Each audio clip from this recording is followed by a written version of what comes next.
तो carbon compound में जहाँ तक बताए थे, ठीक है, उसमें क्या था, कार्बन कंपाउंड में बारी बारी हर चीज़ों को हम लोगों ने क्लियर किया था। पहली बात किए थे हम लोग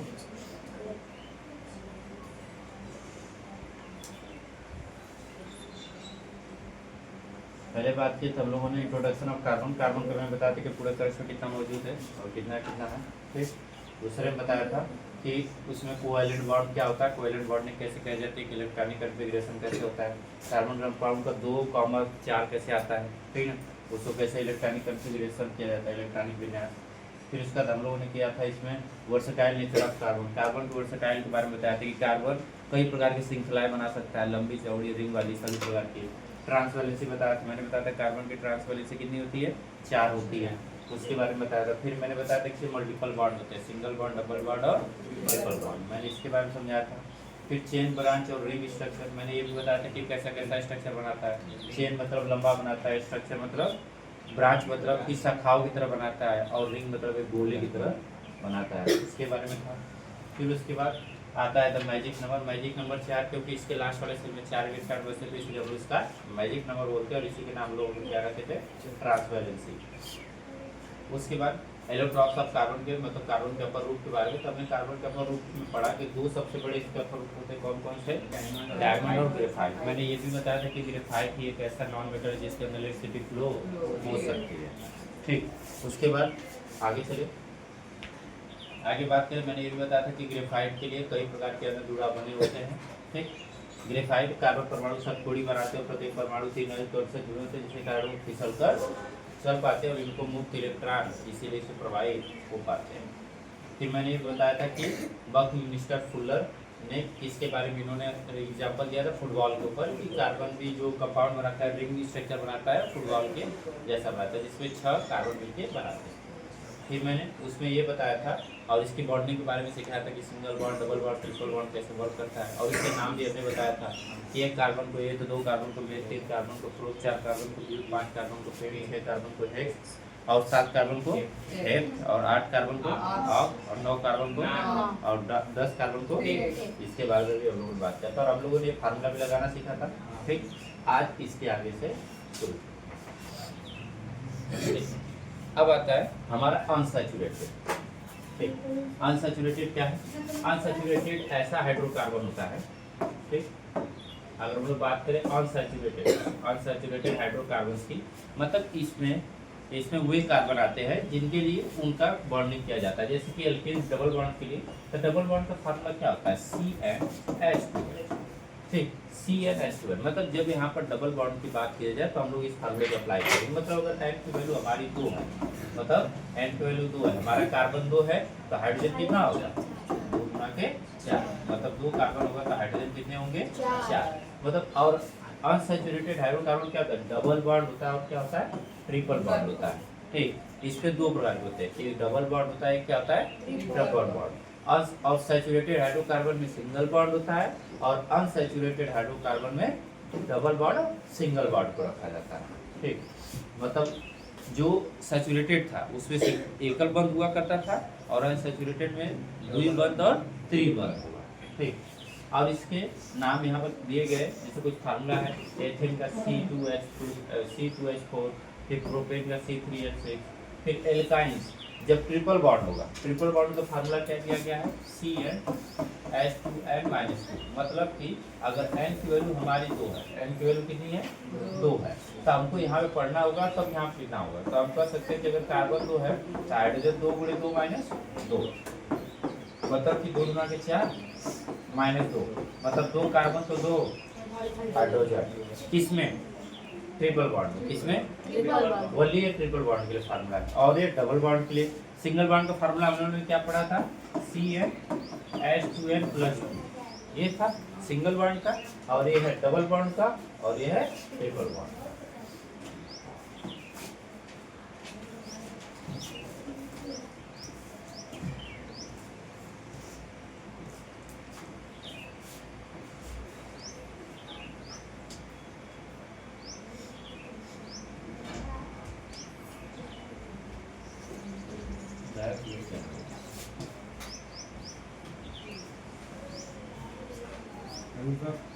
हाँ जी सर। हाँ जी ठीक। तो इनके कुछ स्ट्रक्चर्स दिए गए हैं, इसको जूम आउट करेंगे, ठीक है। तभी बस बता देते क्योंकि देखना संभव नहीं वीडियो में, ठीक। तो ये वही ट्रिपल बॉन्ड और डबल बॉन्ड एक एक कार्बन लेकर के यूज करके बनाया है कि अगर कार्बन की संख्या एक हो तो सिंगल बॉन्ड में कितने हाइड्रोजन होंगे, तो कार्बन संख्या तो ट्रिपल बॉन्ड डबल बॉन्ड में कितने होंगे, ऐसे बारी बारी सबका 1 से 10 तक बनाया है, ठीक है। और कुछ इसमें है, आगे चलते हैं। तो अगला पॉइंट अगर हम नोट करें, अगले पॉइंट की तरफ बढ़ें, तो अगला पॉइंट हमारा है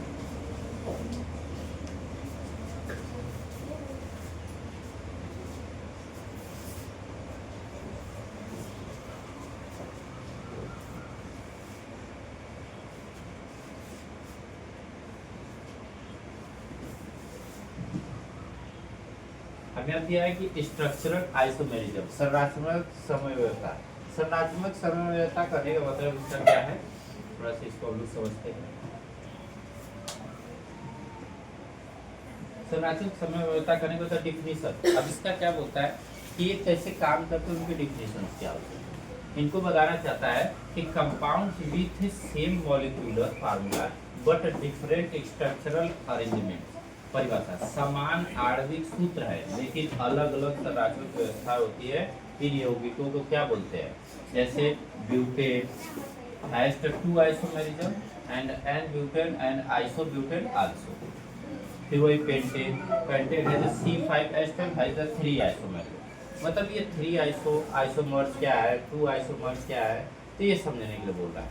तो याद रखिए, कह रहा है कि कुछ जगह क्या होगी, कार्बन की संख्या समान होगी लेकिन उनकी स्ट्रक्चर की वजह से उनका नाम या उनका कंडीशंस बदल जाएगा। जैसे समझे, हम कह रहे हैं कि अगर लॉन्ग स्टैंड में चलते तो 3 कार्बन इसमें भी है, अगर हम ऐसे चलते हैं तो 3 कार्बन तो इसमें भी है, दोनों है, लेकिन इनका स्ट्रक्चर क्या है, डिफरेंट है। ये स्टेट चेन है, ये ब्रांच चेन है, नाम बदल गया। तो इसमें कितने आइसोमेरिज्म बनते हैं, मतलब इसमें क्या बदलाव आता है, इसके बारे में ही पढ़ेंगे, ठीक है। तो इसके डिफिनीशन बात कह रहा है कि समान आणविक सूत्र होंगे लेकिन अलग अलग संरचना हो। संरचना में देखे ना, एक लॉन्ग स्टेट था, एक ब्रांच स्टेट, ठीक। फिर उसके बाद आगे चलते हैं। अगला है जिससे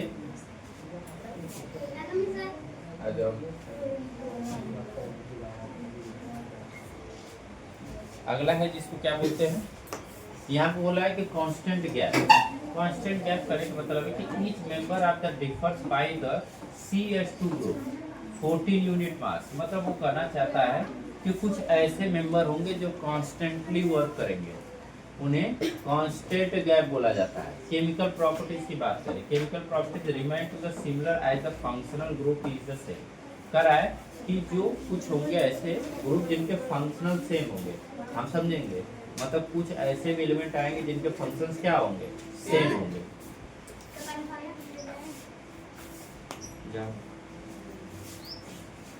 अब यहाँ बात करते हैं physical trends. Boiling point increase with the molecular mass. अगर किसी का मॉलिक्यूलर मास बढ़ेगा तो उसका बॉइलिंग पॉइंट भी क्या होगा, बढ़ेगा। मॉलिक्यूलर मास समझ लो, मतलब कि ऐसी उसकी कंडीशन जिसमें कणों की संख्या ज्यादा पास हो जाए, जिसकी वजह से बॉइलिंग पॉइंट बढ़ जाता है। कणों की संख्या ज्यादा पास होने का मतलब, जैसे तेल को तुम गर्माओ और पानी को गर्माओ, दोनों में से कौन पहले गर्म होगा, नहीं, तेल जल्द गर्म होगा। क्यों, क्योंकि तेल के कण पानी के मुकाबले ज्यादा पास होते हैं, जिसकी वजह से बहुत जल्दी गर्म हो जाते हैं। लेकिन अगर जिनके कण दूर दूर होते हैं उनके क्या होते हैं, बॉइलिंग पॉइंट टाइम लेता है, मतलब उनको गर्म होने में। पानी को तुम रख दोगे उतने सेम आंच पर सेम तेल और सेम पानी, 1-1 लीटर तेल सेम आंच पर तुम टाइम पर रख कर देखो, दोनों उंगली रख करोगे तो सबसे पहले हीट कौन हो जाता है, तेल हो जाता है। क्योंकि उनके क्या होते हैं, मॉलिक्यूलर पार्टिकल पास होते हैं, ठीक।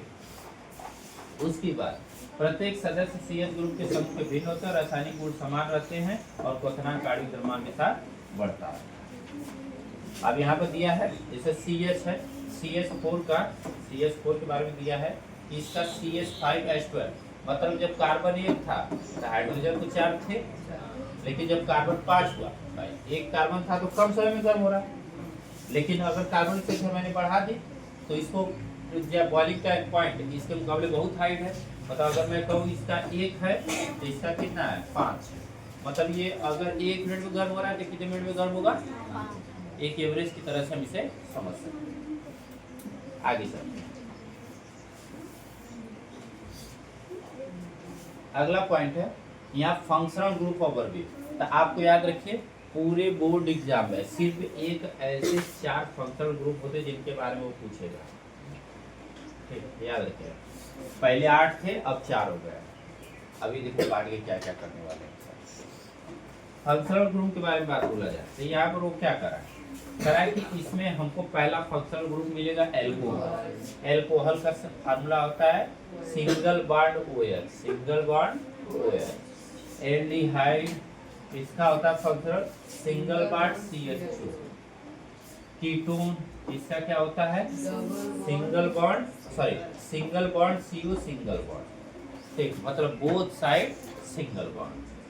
उसके बाद कार्बोक्सिलिक एसिड, कार्बोक्सिलिक एसिड का single bond double bond H, मतलब जो ये CO है इसके इधर भी कंपाउंड जुड़ेगा इसके इधर भी कंपाउंड जुड़ेगा, लेकिन अगर इधर सिर्फ सिंगल बॉन्ड है मतलब इधर कंपाउंड जुड़ेंगे इधर कंपाउंड नहीं जुड़ेंगे, ठीक।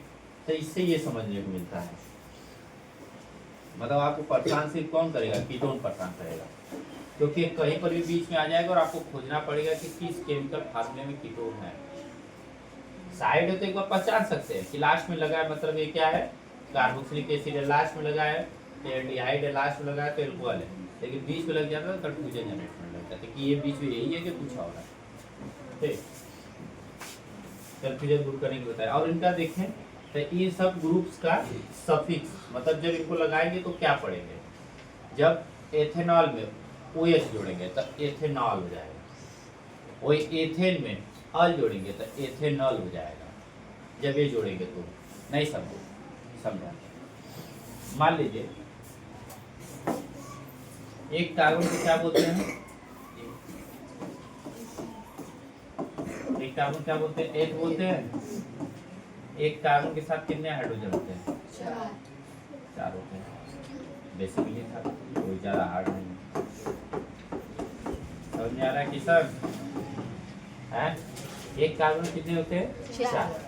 उसने क्या बोला है कि अगर मान लीजिए मैं इसको लगाता हूँ OL किसके लिए लगता है OH के लिए, OH यहाँ लगेगा यहाँ लगेगा कि यहाँ लगेगा, A पे लगेगा कि B पे कि C पे कि D पे, कहाँ लगेगा, जिधर का बॉन्ड उधर ही सेट होगा। तो ये वाला बॉन्ड इसकी तरफ है तो हम कहाँ लगा सकते हैं, एक H को हटा दिए तो यहाँ लगा देंगे OH, तो मतलब कुछ अब ऐसा बनेगा, साफ लिख देते हैं, यहाँ OH हो गया हाइड्रोजन हाइड्रोजन हाइड्रोजन, इसलिए एक हाइड्रोजन को हटाकर OH जोड़ दिया, ठीक। तो फार्मूला क्या होगा, फार्मूला एक कार्बन और कितने हाइड्रोजन 3 हाइड्रोजन और एक साथ में क्या है OH। अब इसका नाम पूछा जाएगा तो एक कार्बन को हम लोग क्या बोलते हैं, अब देखिए सिंगल बॉन्डिंग है, याद रखिएगा सिंगल बॉन्डिंग के लिए क्या पढ़ते हैं, जब सिंगल बॉन्ड हो तो उसका नाम होता है एन, क्या नाम होता है एन, और वही डबल बॉन्ड हो तो उसका नाम होता है इन, क्या नाम होता है इन। अगर वही ट्रिपल बॉन्ड हो तो उसका क्या नाम होता है आइन, क्या नाम होता है आइन, क्या नाम होता है आइन, ठीक। तो अब यहाँ सिंगल बॉन्ड है तो एक कार्बन को क्या बोलते हैं, क्या बोलते हैं सिंगल बॉन्ड को क्या बोलते हैं, चलिए तो न, लेकिन इसमें हमने हाइड्रोजन नहीं लगा, मैंने अभी क्या जोड़ा है OH के लिए आखिरी में क्या जोड़ना होता है OH, जिसे ऑल बोलते हैं, क्या बोलते हैं क्या बोलते हैं ऑल, क्या बोलते हैं भाई ऑल, तो इसका क्या नाम हो जाएगा एथेनॉल, क्या हो जाएगा हमारे हिसाब से नहीं समझ में नहीं समझा, क्या नहीं समझा, इसे बताओगे क्या दिक्कत है, वो जो OL जोड़े हुए हैं नहीं देखो हाइड्रोजन 4 रहता है, फिर से समझो फिर इसमें समझा। तो भाई देखो डाउट अगर क्लियर नहीं होगा तो कंफ्यूजन होगा, तो मैं पूरा मिटा दूंगा तो फिर दिक्कत हो जाएगी।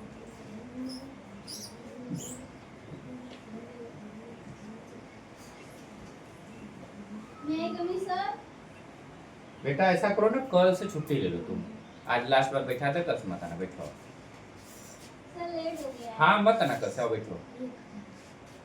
अब देखिए अगर एक कार्बन हो तो एक कार्बन के लिए क्या है, आओ बैठो, कल से मत आना, कल से अगर इसी टाइम आना तो छुट्टी पे ले लो, ठीक ना, कोई मतलब नहीं पढ़ने का फिर। चल जाए अभी। हाँ जाओ।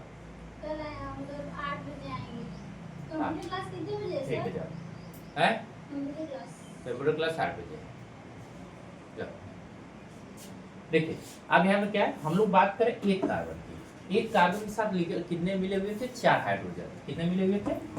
4 हाइड्रोजन। तो 4 हाइड्रोजन के लिए हम लोग क्या पढ़ते हैं, अगर हमने एक कार्बन यूज किया और 4 हाइड्रोजन काम किया, ठीक, एक कार्बन को हम लोग क्या बोलते हैं, एथ बोलते हैं। क्या बोलते हैं? एथ। चलिए भाई एथ हो गया। अब इसके बाद इसमें कौन सी बॉन्डिंग शुरू हुई है, सिंगल बॉन्ड। सिंगल बॉन्ड को क्या बोलते हैं, एन। तो अगर हम एथ प्लस एन कर दें, एथ प्लस एन, तो इसका नाम हो जाता है एथेन। क्या नाम हो जाता है? एथेन। अब उसमें क्या जोड़ते हैं, अब मैं क्या करता हूँ कि जब मेरा हाइड्रोजन सिर्फ था तो मेरे लिए नाम ये है, इसका फार्मूले का नाम ये है, लेकिन मैंने क्या किया, एक बार हाइड्रोजन को हटा के मैंने क्या लगा दिया, OH लगा दिया। क्या लगा दिया? OH लगा दिया। तो OH लगाने की वजह से अब इसमें क्या हो गया, इसमें और एक कंडीशन जुड़ गई, और इसमें अब मुझे क्या जोड़ना पड़ेगा, जैसे OH लगता है, OH के लिए लास्ट में क्या जोड़ना आता है, ऑल जोड़ना होता है। तो अब ऑल जोड़ देंगे, कोई दिक्कत नहीं, जो जो इसमें जुड़ा है सबका बस लिख देंगे। तो एथ था एक कार्बन के लिए, सिंगल बॉन्ड नहीं था तो एन था, फिर मैंने एक H हटा के OH लगा दिया तो OH का एक नाम होता है ऑल, मैंने ऑल लगा दिया। अब क्या हो जाएगा, एथेन। क्या नाम हो जाएगा, एथेनॉल। भाई ऑल जोड़ देंगे तो एथेनॉल। बात समझ आए? बस बेसिक है, ज्यादा कुछ हार्ड नहीं है। एल को क्या कहते हैं और वो भी बताएंगे, अभी थोड़ा थोड़ा समझ लेते हैं। नाम अगर आप लोग को बताते आप लोग कर लेंगे, लेकिन अभी सिखा रहे समझ। अब समझिए कार्बन की संख्या अगर 2 है, ठीक है, कार्बन की संख्या 2, मैंने 2 कार्बन लिए ऐसे, ठीक, मैं कहाँ लगाऊंगा, यहाँ हाइड्रोजन लगाऊंगा, यहाँ हाइड्रोजन लगाऊंगा, यहाँ, लेकिन मैं यहाँ पर क्या लगा देता हूँ, OL लगा देता हूँ। क्या लगा देता हूँ? OL। OL किसका था, OH का, सॉरी वो तो नाम है, मैं ये लिख रहा हूँ। यहाँ पे क्या लगा देता हूँ, OH। 2 कार्बन, इसको क्या बोलते हैं, क्या बोलते हैं, मेथ। सिंगल बॉन्ड के लिए क्या जोड़ते हैं, एन। क्या जोड़ते हैं, एन। और OH लगा तो उसके लिए क्या जोड़ते हैं, ऑल। तो इसका नाम पूरा क्या हो जाएगा, मेथेनॉल। ई हटा के बस OH, मेथेनॉल। समझ गए? तो इसका इंजन क्या नाम हो जाएगा, मेथेनॉल। हमारे हिसाब से नहीं समझ में आया कि नहीं आया, एकदम बेसिक था, ज्यादा कुछ सोचना नहीं। इसी का अगर एक कंडीशन और लेते हैं कि कार्बन की संख्या क्या हो जाएगी, 3 हो जाएगी, 3 कार्बन। अब मैंने इसमें इस बार जोड़ दिया CHO, मैं सीधे फार्मूला लिखता हूँ, 3 कार्बन, 1 2 3 4 5 6 7, हाइड्रोजन कितने, 7, और एक क्या है, CHO। नाम क्या होगा, 3 कार्बन को क्या बोलते हैं, प्रो, सिंगल बॉन्डी को एन, और OH के लिए क्या पढ़ा जाता है, अल। क्या पढ़ा जाता है, अल। क्या पढ़ा जाता है, अल। तो क्या हो जाएगा, प्रोपेनल। समझेगा? 3 कार्बन के लिए मैंने लिखा प्रो, सिंगल बॉन्डिंग के लिए मैंने लिखा एन, और OH के लिए लिखा अल। तो क्या हो गया, प्रोपेनल। प्रोपेनल। नहीं समझ में आया, एकदम बेसिक है। तो ऐसे ये बनता है, ज्यादा कुछ कंफ्यूजन होने की दिक्कत नहीं, ठीक।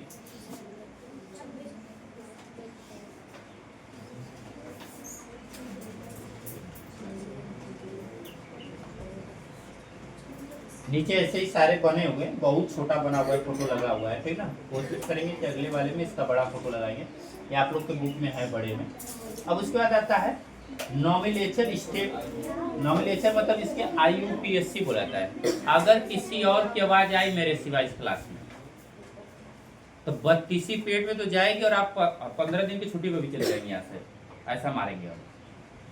हमारे सिवा किसी के बाद नहीं आनी चाहिए। नॉमिनेशन स्टेप्स, जैसे यहाँ पर क्या हो जाएगा IUPAC। IUPAC इसको ये क्या होता है, एक ऐसा संगठन, IUPAC एक संगठन है, जैसे कि UPSC होती है संगठन हमारे यहाँ, इसी तरह ये साइंस की संगठन है जिसका नाम है IUPAC। खड़ा हो, बैग उठाओ घर जाओ, बैग उठाओ घर जाओ, तुम जाओ सो के आना आराम से, ठीक बेटा ना, नहीं तो मत आना कल से तुम भी, बस इतना ध्यान रखना, या तो सो के आओ या तो कसम मत आओ।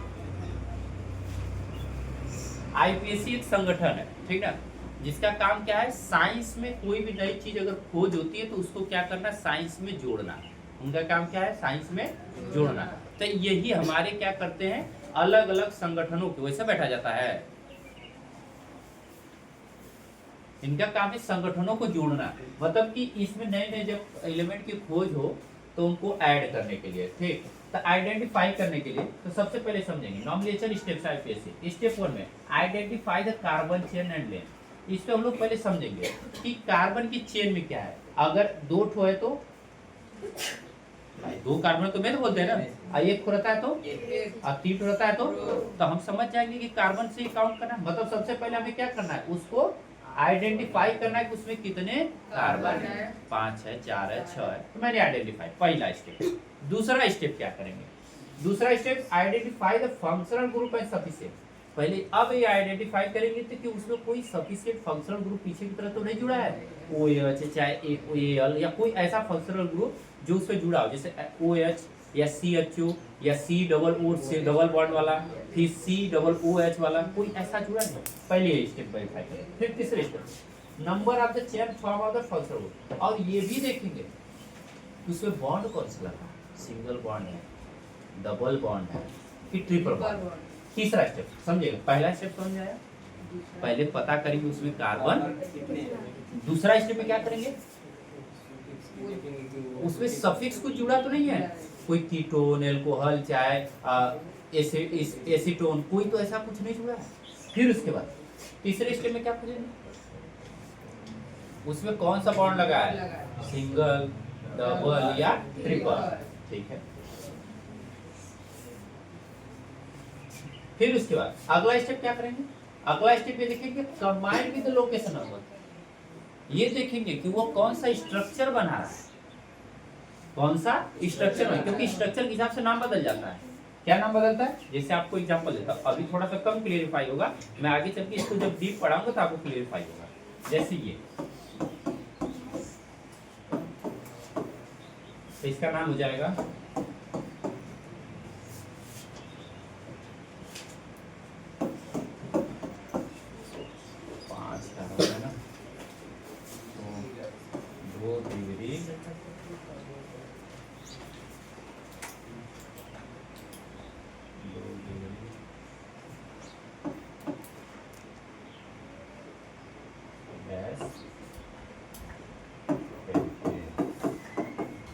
इसका नाम है। अब ये नहीं समझ आए कि 2 डिग्री कहाँ से आ रहा है, यही चीज आगे आप समझेंगे, ठीक है। इसी को आइडेंटिफाई करा कि combine with the location of number, मतलब यहाँ कॉम्बिनेशन कैसा बन रहा है। अभी हम लोग सिंपल सीख रहे हैं, ठीक, सिंपल सीखेंगे, फिर जब वो अच्छे से आ जाएगा तब थोड़ा सा हार्ड करेंगे। अभी हम ये चीज समझा देंगे 2 डिग्री कहाँ से आ रहा है। फिर इसी में अगर मैं फंक्शनल ग्रुप CH3 जोड़ लेता हूँ, इसका नाम हो जाएगा 2-2 डिग्री हेक्से 2-2 डिग्री कहाँ से आए, ये चीज समझेंगे। जब ये चीज को धीरे धीरे समझेंगे कब, जब हम पहले बेसिक चीज समझ जाएंगे तब, ठीक। तो अभी मैंने आपको इसलिए दिखा दिया कि आप लोग याद रखें कि अभी इसके और भी नाम आएंगे जो हमें सीखने हैं, ठीक। अब इसके बाद तो हमारी स्टेप समझ में क्या क्या करना है। सबसे पहला स्टेप कार्बन पता करना है, दूसरा स्टेप उसे कोई फंक्शनल ग्रुप लगा है कि नहीं लगा है, तीसरा स्टेप किस प्रकार की बॉन्डिंग है, चौथा स्टेप कहीं उसमें ऊपर नीचे तो कार्बन नहीं लगा है। तो कह रहा है नामकरण के चरण, सबसे लंबी कार्बन श्रृंखला की पहचान करें, फिर प्रकारात्मक समूह को देखें, प्रत्यय खोजें, मतलब उसमें कुछ जल लगा है कि नहीं, और क्रमविधि को देखिए उसमें कोई और कहीं ऊपर नीचे तो कार्बन नहीं लगा है ना, ये चीज भी देखना है।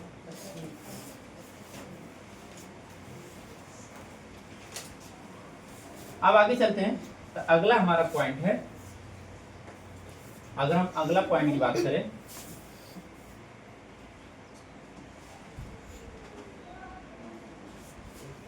जिसे properties of combustions and oxidations बोलते हैं। क्या बोलते हैं? Properties of combustions and oxidation. एक कंबंशन और ऑक्सीडेशन क्या होता है समझेंगे। कंबंशन में बोलते हैं हिंदी में दहन। क्या बोलते हैं? मतलब दहन। और ऑक्सीडेशन को हिंदी में क्या बोलते हैं? ऑक्सीकरण। क्या बोलते हैं? ऑक्सीकरण। दहन और ऑक्सीकरण के बारे में समझते हैं। अच्छा, दहन में क्या होता है ऐसे समझो। कोई चीज जलती है तो क्या होता है? वायुष्मान मिलती है, गर्माहट मिलती है ना, गर्माहट मिलती है, धुएं निकलते हैं, बहुत सारी चीजें होती है। तो इसी तरीके से समझना है कि दहन हो रहा है मतलब उसमें से क्या निकलेगी। सिंपल सी बात है, ये तो बेसिक चीज निकलेगी। कोई चीज जलेगी तो क्या क्या निकलेगा? हीट और लाइट। जिसे जल करके क्या मिलेगा? ऊर्जा और प्रकाश, ऊर्जा और। लेकिन वही ऑक्सीडेशन की बात करें तो उसमें जलने के बाद क्या मिलता है? कह रहा है कि अल्कोहल ऑक्सीकरण एजेंट को मदद से एसी में बदला जाता है। मतलब इसमें क्या अधिकतर बनेगा? मतलब इसमें अधिकतर क्या बनेगा? एसिड्स बनेंगे। एसिड के बनने की प्रक्रियाओं के बारे में पढ़ेंगे, ठीक। लेकिन वही दहन की बात करें तो दहन में क्या हो रहा है? हीट और बात समझ में आई? ठीक। तो यही दो चीज के बारे में समझेंगे और ये होता कैसे इसके बारे में भी समझेंगे, ठीक।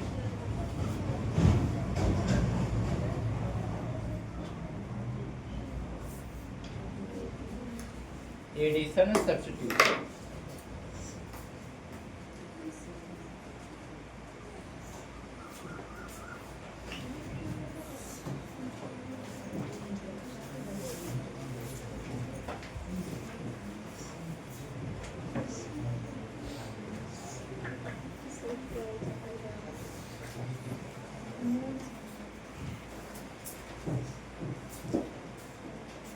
देखिए, अब बात करते हैं एडिशन एंड सब्स्टिट्यूशन की। अब एडिशन में क्या होता है? एडिशन में करा जिसको बोलते हैं संकलन। क्या बोलते हैं? संकलन। इसको क्यों संकलन करा है? कि unsaturated fats and hydrogen in the presence of the निकल, ठीक है। अब करा है कि असंतृप्त वसा में निकेल की उपस्थिति में हाइड्रोजन जोड़ना, ठीक। अब इसके बाद सब्स्टिट्यूशन जिसे बोलते हैं प्रतिस्थापन। अच्छा, आप लोगों ने दो रिएक्शन पढ़ा पहले चैप्टर में, कौन कौन सा?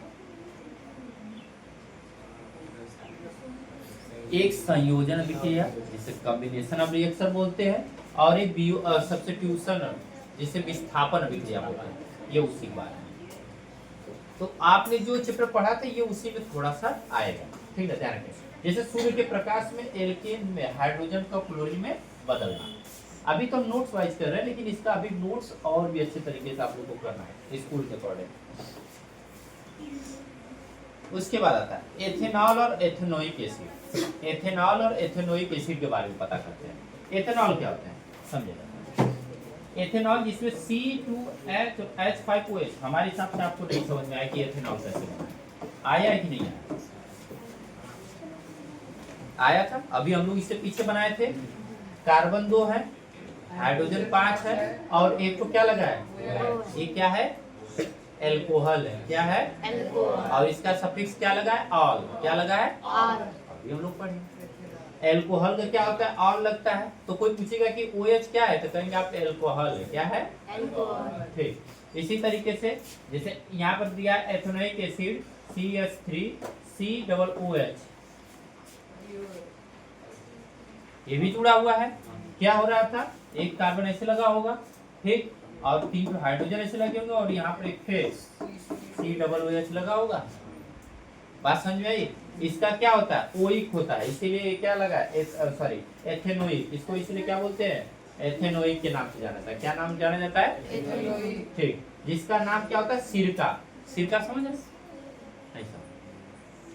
आप लोग आम का चटनी खाते हैं, जो सीजन बनता है, अभी बन भी रहा होगा कई लोग के घर, तो उसी को बोलते हैं सिरका। तो जो सिरका होता है, सिरका में सबसे ज्यादा मात्रा में क्या होती है? एथेनोइक। सिरका खाने से हमारे बहुत सारे अंदर के जो पार्ट्स होते हैं अच्छे हो जाते हैं, तो सिरका फायदेमंद होता है। मतलब अगर आप सीजनल, जैसे कि इस टाइम आम का सीजन है, तो अगर आप इस समय मान लीजिए कि महीने में इस सीजन के अंदर 5-6 बार अगर हम सिरका खा लेते तो पूरे साल भर हमारे अंदर के फंक्शन बहुत अच्छे से वर्क करेंगे। उसके बाद रूप में उपयोग किया जाता है। जैसे आप लोग एक सुने होंगे, गांव की बड़ी अच्छी बात है कि अगर लोग कहते हैं कि आपको बहुत ज़्यादा जुकाम या खांसी आती है तो गुड़ मुंह में रख करके सोना चाहिए। आखिर वो करता क्या है? गुड़ क्या होता है, धीरे धीरे जब पिघलता है तो सिरका बनाता है। किसके साथ मिलके? हमारे लार के साथ। लार में क्या पाया जाता है?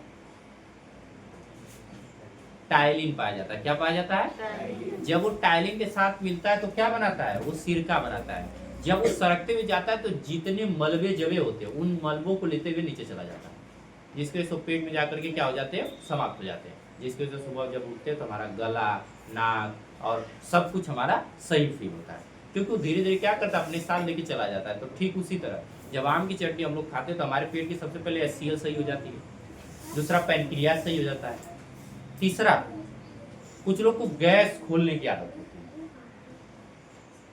जिसे फार्ट बोलते हैं, ठीक है। तो जो करते हैं उनके जो सिस्टम थोड़ा सा हैंग कर गया होता है, उसको मेंटेन करने का काम सिरका करता है। फिर से पेट सही हो जाता है और ज्यादा खाने की इच्छा होती है उनको। सिरका आप खाते हैं तो कम से कम कई दिनों तक, मतलब आपको भूख बहुत अच्छी लगेगी, भोजन बहुत अच्छा उठेगा, तो सिरका फायदेमंद है। उस तो कई प्रकार के सिरका, एक ही प्रकार का सिरका नहीं। आगे चलते हैं। जैसे यहाँ एस्टरिफिकेशन बोल रहा है, कह रहा है कि एल्कोहल के साथ एसिड मिलाएंगे तो ईस्टर बनेगा। क्या बनेगा? इसका बोलते हैं स्वीट स्मेल।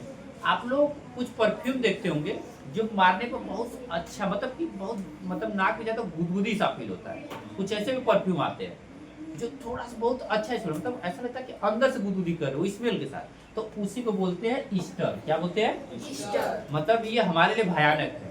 अगर कोई भी कंडीशन में आपको कोई स्मेल अंदर से गुदगुदी कर रहा है, मतलब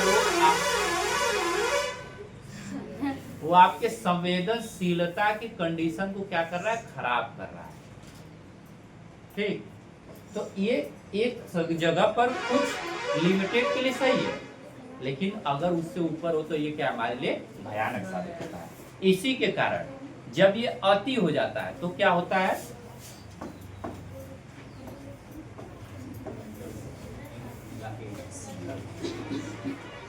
ये होता है कि ये होता है?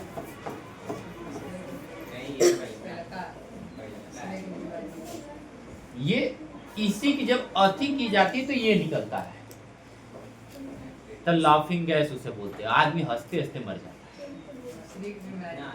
है, वो कंट्रोल ही नहीं कर पाएगा, खूब कोशिश कर रहा है, अब नहीं हंसेंगे।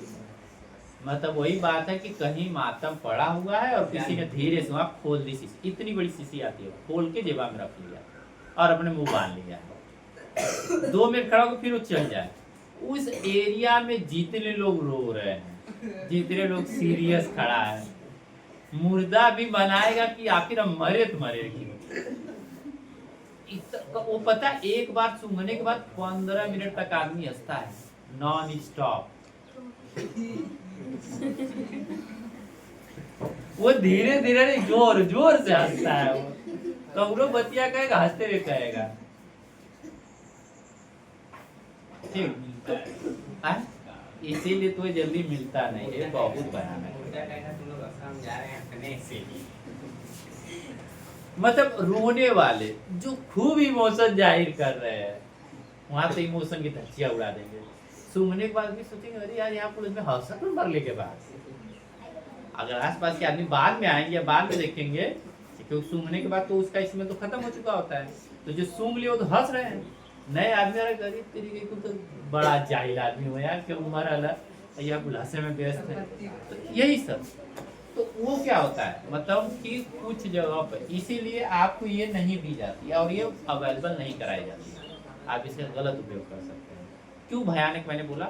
अगर आप एक रूम में है और उसमें इसको खोल देते हैं, और रूम अगर आपने नहीं खोला सही समय पे, आधे घंटे के अंदर अगर आपने रूम नहीं खोला, अगर आप उसके अंदर मौजूद हैं, तो 15 मिनट तक कंटिन्यू हंसने से हमारे जो यहाँ की नसें होती हैं वो खिंचा जाती है, मतलब हमको सांस लेने में प्रॉब्लम पहले शुरू होगी।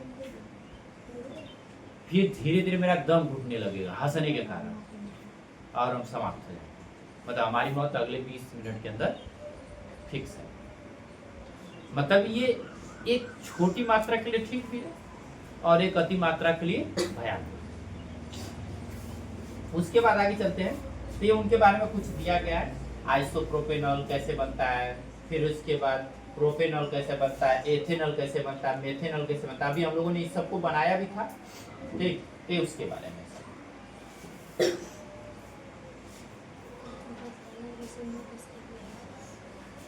आगे चलते हैं, तो अगला पॉइंट हमारा है soaps and micelles. Soaps and micelles ये बहुत ही इंपॉर्टेंट पॉइंट है, 3 नंबर बोर्ड एग्जाम के खातिर। अब इसमें क्या होता है, ये सीधे पूछता है कि सोप्स और मिसेल्स वर्क कैसे करते हैं। मिसेल समझ रहे हैं, कपड़ा हम धोते, कपड़ा साफ क्यों हो जाता है, साबुन ऐसे रगड़ते गंदगी के ऊपर और वो गंदगी साफ हो जाती है। निरमा में हम डालते हैं, उस पे की जो मटमैली होती है, गंदगी बैठी तो भर जाती है और आराम से ऐसे रगड़ते वो साफ हो जाती है, छूट जाती है। वो किसके कारण होता है, उसका नाम है सोप्स एंड मिसेल्स, ये इन्हीं के कारण होती है। अब इसको थोड़ा सा समझेंगे सर। इसको बोलते हैं, बता रहे हैं, बहुत बड़ा कर, इसे आप लोग जब लिखेंगे तो दिखना भी चाहिए। Soaps and micelles, soaps and micelles में क्या करा है कि इसमें soap molecules have two the hydrophilic head, water loving and the hydrophobic tail. इस साबुन के अणुओं से जल रागी और जल विरागी सिरे होते हैं। अब मिसेल्स को बोला जाता है मिसेल। क्या होता है, they form the cluster called to the micelles to trap dirt and the detergent work to the even hard to the water. गंदगी को साफ करने के लिए मिसेल बनाते हैं। क्या बनाते हैं, मिसेल। वो क्या करते हैं जैसे समझे, मैं थोड़ा सा डीपली समझाता हूँ। हम ऐसा खूब घोरते हैं तो उसपे व्हाइट कलर की, मतलब उससे बुलबुले खूब बनते हैं, बहुत सारे बुलबुले बनते हैं, झाग बनता है, मतलब झाग बनता है, ठीक। झाग जब मतलब जैसे हम उसमें कपड़े डालते हैं तो उसमें ऐसे ही झाग के जो होते हैं ना, कि ऐसे ऐसे ऐसे कोई मिसेल्स होते हैं जो कि आप बहुत तेजी से उसमें हिल रहे होते हैं और बहुत रिएक्टिव होते हैं। अगर आपको थोड़ा सा महसूस करना है तो जहाँ आप निरमा घोरे हैं, जैसे ताजा होते हैं, आगे नीचे हाथ रख के देखिए, वो गर्म महसूस होगा, हल्का सा गर्म होगा। मैं नहीं कर रहा हूँ कि हाथ जल जाएगा, लेकिन नॉर्मल सा उसमें हीटनेस पैदा होती है। और वो हीटनेस किसके कारण तैयार होती है, इन्हीं मिसेल्स के कारण। इनके कारण। अब इसीलिए हम लोग घोरते ही डालते हैं। अगर घोर करके 10 मिनट बाद डालेंगे तो अच्छे से काम नहीं, इसलिए घोलते रहे फिर डालते रहे, घोलते रहे फिर डालते। ऐसे क्या होता है, बहुत तेजी से रिएक्ट करता है और गंदगी को फुलाने के लिए तेजी करता है, और 10 मिनट में सारा कपड़ा एकदम फूल के रेडी, और ऐसे रगड़ के चिकन। ठीक, अब तुम अपना चेहरा डाल के मत रगड़ना, वो चेहरा नहीं साफ करता है, जैसे आप पे वैसे ही रहेगा। ठीक, हाँ, सिर्फ कपड़ों के लिए बनाया गया। और ये चैप्टर समाप्त हुआ।